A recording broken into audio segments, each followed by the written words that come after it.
The young mail-order bride stepped off the creaking, westbound train with a nervous flutter in her chest, clutching a small carpet bag that held everything she owned, unaware that her life was about to unravel before she even set foot in the town proper. She had spent weeks exchanging hopeful letters with the rancher who had proposed the arrangement, imagining a new beginning far from the cold boarding-house rooms and lonely city nights she had known back east. And with every mile the train carried her across open plains, she had let herself believe, perhaps foolishly, that she would finally have a place where she mattered. But the moment she reached the station platform, surrounded by dust, horse sweat, and the wary glances of strangers, her dream broke like a brittle twig. The town marshal, a broad-shouldered man with sorrow etched deep in his eyes, approached her with his hat in his hands, speaking her name gently as though afraid she might shatter. When she nodded, he sighed with the heavy resignation of someone who had delivered too many hard truths in his life, and he told her that the rancher she had come to marry, the man who promised her safety, companionship, and a home, had died only 3 days earlier from a sudden fever that swept across his land like wildfire. For a moment she could not breathe. The platform spun, and the voices around her blurred into a distant hum as she struggled to comprehend how swiftly her plans had been stripped from her. She was not just heartbroken, she was stranded. She had no family back east who would take her in again, no money beyond a few crumpled bills in her pocket, and no connections in this rugged frontier settlement that already seemed too harsh for her weary spirit. The marshal offered his condolences, but there was nothing he could truly offer her beyond sympathy. He had a wife and 4 children already squeezed into a too-small house, and the boarding-house mistress was known for turning away anyone who looked as though they couldn't pay promptly. The bride stood stiffly, trying to maintain her dignity even as fear clawed at her insides. Her intended death wasn't just a tragedy, it was a final blow to a life already filled with uncertainty. Around her, townsfolk gathered at a distance, whispering as though she were a ghost or an omen, a woman foolish enough to travel across the country on the promise of marriage. Some pitied her. Others eyed her with suspicion, as if she were somehow to blame for arriving too late. A gust of wind lifted the hem of her thin dress, reminding her how ill-prepared she was for the cold winds of the west. She pressed the carpet-bag tighter against her body, drawing strength from the very last thing she possessed, determination. She couldn't break, not here, not now. But as wagons rolled away and the station platform emptied, leaving her increasingly alone, she felt the terrifying truth settle into her bones. She had no home to go to, no husband waiting, no one to claim her except the unforgiving land stretching out in every direction. And yet, even in that crushing moment, she stubbornly held on to a fragile sliver of hope, because if life had taught her anything, it was that despair and miracles often walk the same road, and sometimes when everything falls apart, that's when the world quietly begins to shift toward something better. As the day wore on, the young bride quickly learned that the town she had stepped into was not inclined to offer kindness to strangers, especially not to a woman who arrived without a husband to claim her. Each time she approached a shopkeeper, a ranch wife, or even the pastor's house, she was met with stiff smiles that didn't reach the eyes, or with doors closed before she could finish explaining her situation. The boarding-house mistress, a sharp-tongued woman with a talent for measuring a person's worth in 2 seconds or less, took one look at the bride's thin bag and refused her a room, insisting that charity wasn't part of her business. Even the townsfolk she passed on the street seemed to withdraw from her, whispering behind gloved hands that she must be unlucky, cursed, or foolish to have traveled so far for a marriage that never came to be. By midday the bride was exhausted, chilled by the sharp wind, and growing desperate as she realized she had nowhere to sleep that night. Every polite plea, every explanation of her misfortune seemed to push people further away rather than draw out compassion. She felt like a shadow moving between lives already full and unwelcoming. Her heart ached with the heavy knowledge that she didn't belong here, not to this town, not to anyone, and as she stood in the dusty street watching families hurry home for supper, she wondered how a place filled with so many people could feel so painfully empty. While the townspeople kept their distance, one pair of eyes followed the bride with quiet curiosity, a small, dark-haired girl standing beside a hitching post, clutching a wooden doll with chipped paint and missing stitches. She was the rancher's daughter, known around town for her silence since her mother's passing a year before, a child who rarely spoke to anyone and kept close to her father's side. But something about the bride, her trembling hands, her polite voice despite rejection after rejection, the lonely way she tried to make herself small pulled at the little girl's tender heart. She watched as the bride was turned away from the mercantile, then again from the baker's shop, her face tightening each time as though she physically felt the woman's hurt. The girl stepped out from behind the post and shuffled closer, her dark eyes soft with empathy no adult had bothered to show.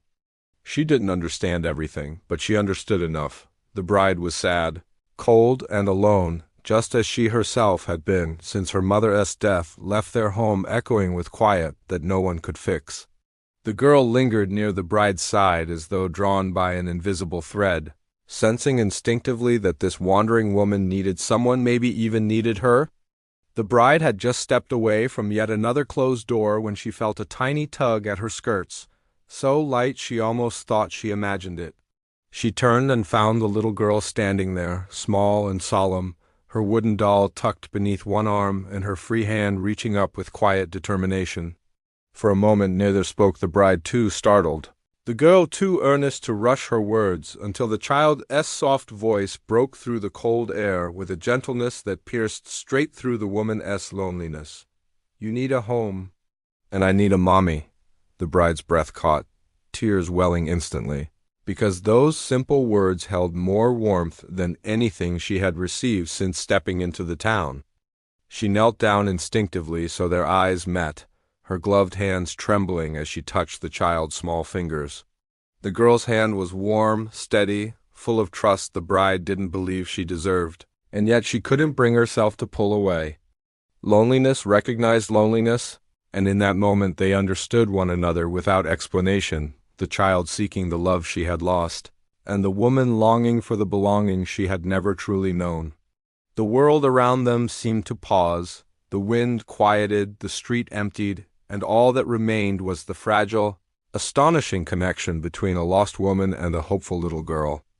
Before the bride could fully gather her thoughts or respond to the child's heartbreaking plea, a deep voice barked the little girl's name, firm but edged with worry. A tall rancher strode toward them, dust on his boots and exhaustion in his eyes, the kind of man who carried both strength and grief in equal measure.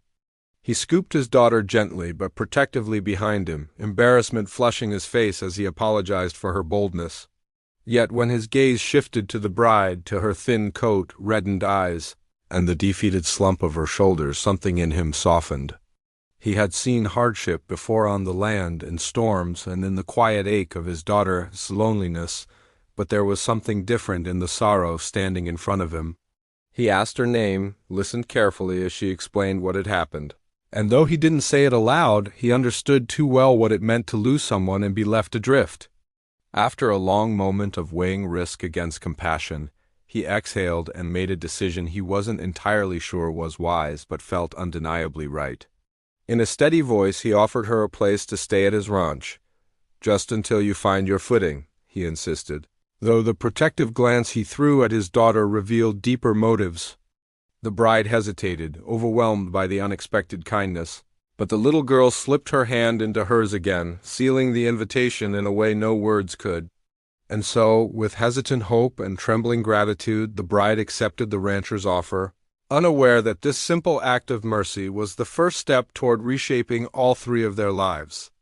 Life at the ranch unfolded slowly, like a wounded animal learning to trust again, and the bride found herself becoming part of it in ways she never expected.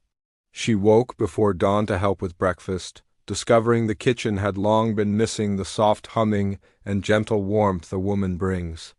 She mended shirts and stitched worn blankets, surprising the rancher with how her small touches made the house feel less like a place surviving loss and more like a home rediscovering life. The little girl followed her everywhere, quiet at first, watching the bride's hands as she cooked or braided her hair, then gradually opening up, offering small smiles, shy stories, and giggles that echoed through the once silent halls. The rancher, though polite and reserved at the beginning, found himself lingering in doorways, listening to the laughter he thought he'd never hear again, and noticing the way the bride's presence steadied the rhythm of the household. He admired her work ethic, her gentleness with his daughter, and the soft resilience that peeked through the cracks of her earlier despair. In turn, she grew to appreciate his quiet strength, the way he never spoke down to her, and his unspoken gratitude for everything she did, not because he expected it, but because her presence eased the burdens he'd carried alone. Meals became warmer, evenings lighter, and the once somber ranch slowly transformed into a place of growing comfort and healing. And though none of them said it aloud, yet each of their hearts began to stitch themselves back together, binding them with threads that felt suspiciously like belonging, maybe even like family. Just when the ranch house had begun to feel warm and safe again, trouble slithered in from the edges of town in the form of rumor and jealousy. A widowed neighbor, sharp-eyed, sharp-tongued, and long interested in the rancher, noticed how often the bride was seen at the ranch and wasted no time stirring gossip among the townsfolk. She whispered that the bride was manipulating the rancher, that she must have schemed her way into the home the moment her intended groom died, that no decent woman would take advantage of a grieving man and his vulnerable daughter. Whispers grew into murmurs, and murmurs into pointed glances whenever the bride went into town for supplies. The boarding-house mistress, who had once turned her away without a second thought, now fueled the fire by accusing her of trying to steal a respectable place she didn't deserve. The bride, already sensitive to rejection, felt each rumor like a blow, fearing she had brought shame to the rancher and distress to the little girl who had given her so much affection. One evening, after overhearing townsfolk say the sheriff should handle her, she made a heart-wrenching decision. She would leave before the trouble she attracted burdened the family who had been nothing but kind to her. As she folded her few belongings, tears slipping silently down her cheeks, she believed she was doing the only honorable thing, removing herself so they could be safe from the shadows of her misfortune. Unbeknownst to her, that departure would break more than just her own heart. Before dawn could swallow the ranch in pale morning light, the bride stepped quietly toward the front door, her small bag in hand, determined to slip away unseen, but she hadn't taken more than a few steps when a choked sob shattered the silence. The little girl stood in the hallway, clutching her wooden doll so tightly her knuckles whitened, tears streaming as she cried, "Please don't go. We need you." The bride froze, her heart splintering at the sight of the child who had given her the very first sense of belonging she'd ever known. Moments later, the rancher appeared behind his daughter, his face filled with a raw mixture of fear, realization, and something heartbreakingly earnest. He stepped closer, voice rough with emotion, and told the bride he'd heard the rumors but didn't care, that he wouldn't let the town's bitterness drive away the woman who had brought warmth back into his home. He admitted awkwardly, almost shyly, that he'd come to rely on her laughter in the kitchen, her soft presence in the evenings, the way she healed his daughter's aching heart. And his own. The bride, overwhelmed, protested that she had caused them trouble, but the rancher shook his head firmly and said the words she never expected to hear. "You belong here." "Not as a guest?" "As family?" The little girl threw her arms around the bride's waist, anchoring her in place. And in that moment the woman felt every fear that had haunted her since arrival melt into something achingly tender and new.